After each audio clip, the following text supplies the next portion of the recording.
Hello students, as you have already learned few topics from this chapter. So today I will discuss an important topic, that is improvement of memory. Okay. Students, आप लोग ने already पढ़ा है ना कि किसी की memory weak होती है और किसी की मेमोरी गुड मेमोरी होती है, राइट। लेकिन सभी चाहते हैं ना कि उनका मेमोरी भी एक अच्छा मेमोरी हो, उनका भी मेमोरी एक बेटर हो, राइट। तो मेमोरी इम्प्रूव करना ये एक कंट्रोवर्शियल इशू है, ठीक है।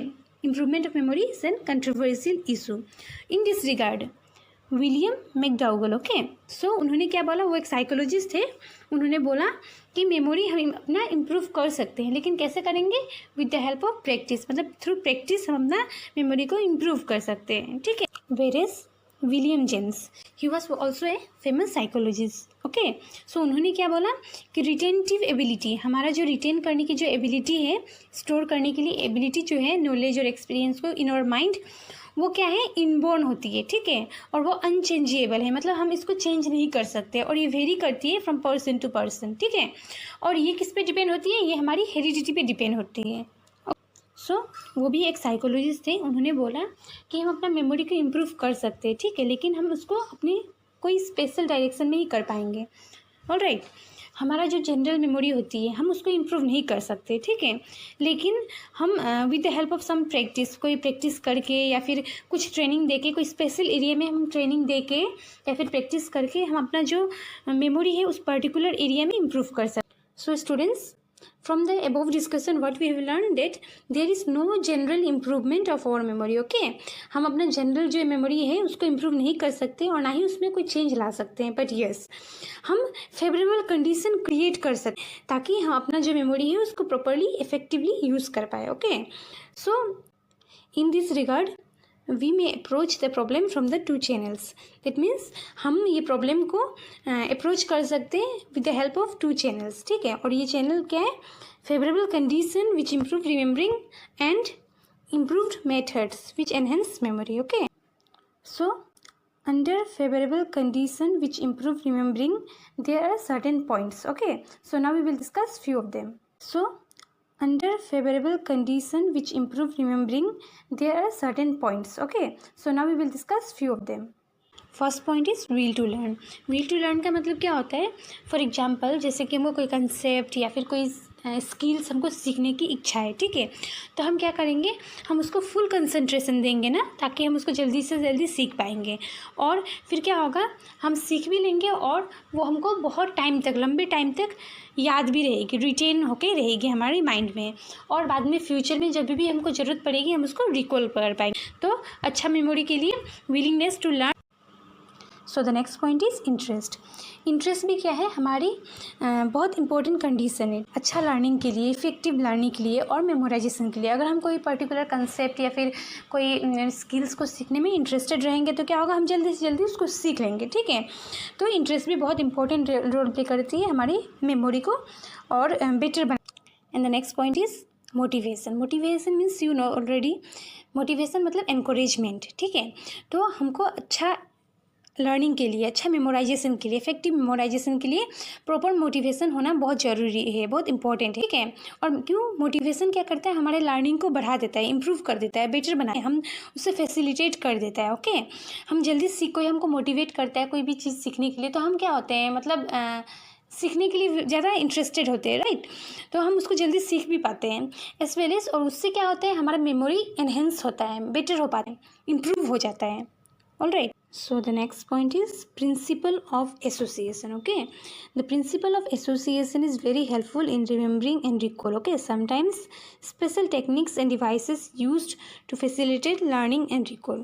कभी कभी क्या होता है, जैसे कि प्रिंसिपल ऑफ एसोसिएशन, ठीक है, हम कोई भी चीज़ को एसोसिएट करके कोई चीज़ को सीखने के लिए कोशिश है, और ये प्रिंसिपल ऑफ एसोसिएशन बहुत हेल्प कर कोई भी चीज़ को रिमेंबर करने के लिए और उस रिमेंबर करने के बाद उसको रिकॉल करने के लिए, ओके। सो हम कभी कभी क्या करते हैं, बहुत सारी स्पेशल टेक्निक्स भी और डिवाइसेस भी यूज़, ताकि हम अच्छा से लर्निंग कर पाएँ और रिकॉल कर पाएँ, alright. For example Vibgyor has proved as an effective aid in remembering in the colors of rainbow. So Vibgyor क्या करता है, हम भी रेनबो का कलर को याद करने के लिए क्या नेमोनिक्स का यूज़ करते हैं ताकि हमको अच्छा से याद हो जाए और जब रिक्वायरमेंट हो, नीड हो जब हमको, तब हम उसको रिकॉल भी कर पाएँ. That is Vibgyor, right. Next point is rhythm. So rhythm क्या है, एक इम्पोर्टेंट एड है हमारी मेमोरी की. सो आप लोग ने देखा होगा ना, जनरली चिल्ड्रन जो होते हैं वो क्या करते हैं, सॉन्ग्स हो या फिर पोएम्स हो, वो लोग जल्दी सुन के याद कर लेते हैं ना, वो रिमेंबर कर लेते हैं. तो रिदम भी बहुत इंपॉर्टेंट रोल प्ले करती है हमारी मेमोरी को एनहेंस करने के लिए. ठीक है. Next point is meaningfulness of material. So meaningfulness of material का मतलब क्या होती है, जैसे कि फॉर एग्जांपल अगर हमको कोई कंसेप्ट पढ़नी है ना, अगर हमको लगता है कि ये कंसेप्ट अगर हम पढ़ेंगे तो हमें हमारी काम आएगी ना फ्यूचर में, या फिर ये हमारे लिए बहुत इंपॉर्टेंट है ना अगर सीख लेंगे इसको, तो क्या होता है, अगर हमारे लिए कोई चीज़ जो बहुत मीनिंगफुल होती है ना, तो उसको हम जल्दी से जल्दी सीख लेते हैं. हाँ, और बाद में वो क्या होता है, लॉन्गर पीरियड तक वो हमारे माइंड में रह जाता है, रिटेन होके, स्टोर होके रह. तो मीनिंगफुलनेस ऑफ मटेरियल भी बहुत इंपॉर्टेंट होती है हमारी मेमोरी के लिए. Okay. Next point is rest. So rest हमारी साइकोफिजिकल कंडीशन ऑफ लर्निंग और रिमेम्बरिंग के लिए बहुत इंपॉर्टेंट है. अगर हम for example 2-3 subject back to back पढ़ रहे हैं, जैसे कि इंग्लिश, साइंस, मैथ्स या फिर कोई भी सब्जेक्ट, ठीक है, तो अगर उसमें हम रेस्ट नहीं लेंगे और कंटिन्यूअस हम पढ़ते रहेंगे तो क्या होगा, हमारा बोर्डम या फिर सम काइंड ऑफ फेटिग, एंजाइटी, ये सब स्टार्ट है, और हम भी जो भी सीख रहे हैं वो अच्छा से नहीं सीख पाएंगे. तो अगर हम कुछ भी सीख रहे हैं उसमें हम प्रॉपर गैप देंगे, प्रॉपर रेस्ट देंगे, अपने आप को थोड़ा रिलैक्स करेंगे, तब क्या होगा, हम जो भी सीख रहे हैं अच्छे से जल्दी से सीख. रेस्ट भी हमारी मेमोरी को एनहेंस करने में बहुत इंपॉर्टेंट रोल प्ले कर. सो the next heading is improved method. Okay, and under this heading there are certain points. Okay, so now we will discuss few of them. So memory can be improved having addition to the above noted favourable condition. That means कुछ favourable condition के अलावा हम memory को कैसे improve कर सकते हैं, by having improved method. कुछ इम्प्रूव्ड मेथड के साथ साथ हम अपने मेमोरी को इम्प्रूव कर सकते हैं. Okay. So the first point is recitation. So recitation is an important technique to affect economy in memory. So recitation भी बहुत important टेक्निक है, ठीक है, हमारा अच्छा मेमोरी बनाने के लिए, इम्प्रूव करने के लिए हमारे मेमोरी को. ओके. सो इसमें जनरली हम स्पीकिंग करते हैं, हम बोलते हैं, बात करते हैं और रिसाइट करते हैं खुद से, कोई भी पोएम हो या फिर कोई भी चीज़ को. सो ये भी बहुत है हमारा मेमोरी को बेटर करने के लिए. So the next point is whole method. Okay. Whole method क्या होता है, होल मेथड हमारे लर्निंग के लिए ज़्यादा अच्छी होती है rather than part method. Okay. So now for example whole method में क्या होगा, फॉर एग्जांपल जैसे कि हम कोई भी सब्जेक्ट पढ़ाते हैं, राइट, तो सब्जेक्ट पढ़ाने से पहले, स्टार्ट करने से पहले we give a syllabus to the students. हम सिलेबस देते हैं कि जैसे कि फॉर एग्जांपल 5 चैप्टर है या 7 चैप्टर है और इस चैप्टर में ये topics, this things you are going to learn. Okay. ये देने के बाद हम आफ्टर इट चैप्टर 1 से स्टार्ट करते हैं topic wise, right.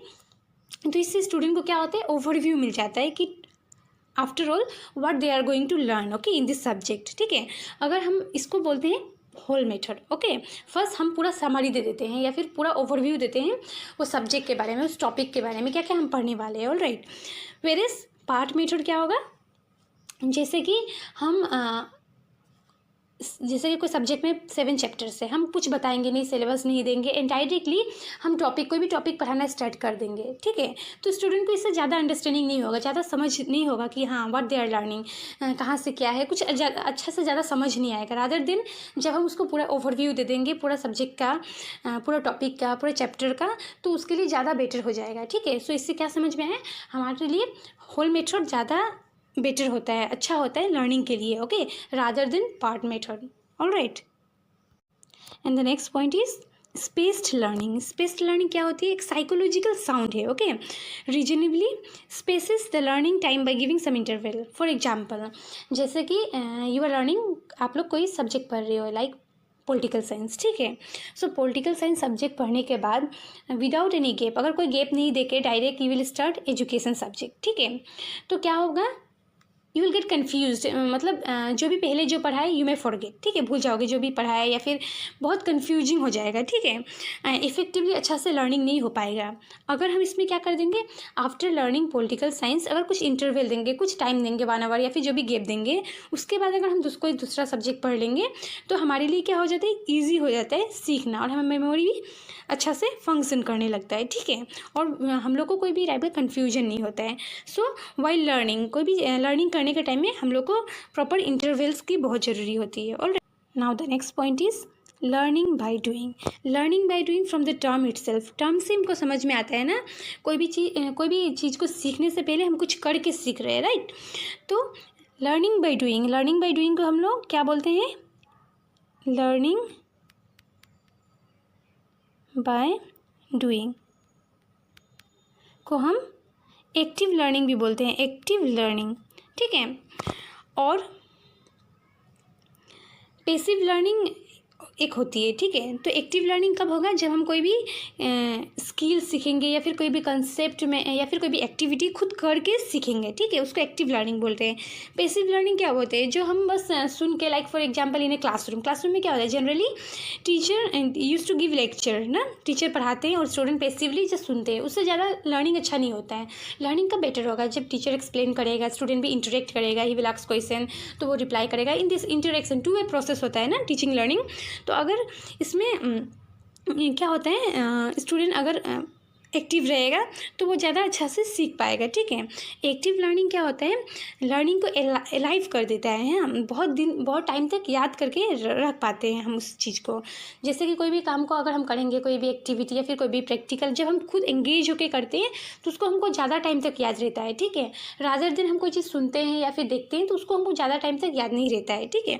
So here learning by doing is place a very important role in improving our memory, okay. The last but not the least, repetition and practice. Repetition क्या होता है और practice क्या होती है, ये हमारी लर्निंग के लिए बहुत इंपॉर्टेंट होती है, ठीक है।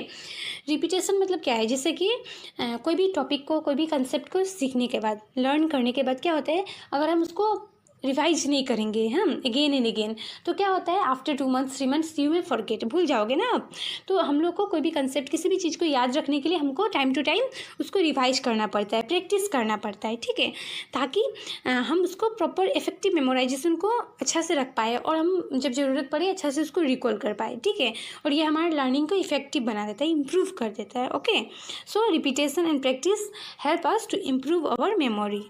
सो स्टूडेंट्स, अभी हमने जो भी पढ़ा है उससे हमने क्या सीखा है कि मेमोरी को हम इम्प्रूव कैसे कर सकते हैं। उसके लिए बहुत सारे फैक्टर्स और मेथड्स रिस्पॉन्सिबल होते हैं, ठीक है, हमारे मेमोरी को ठीक करने में, बेटर करने में, इम्प्रूव करने में, एनहेंस करने में, ठीक है।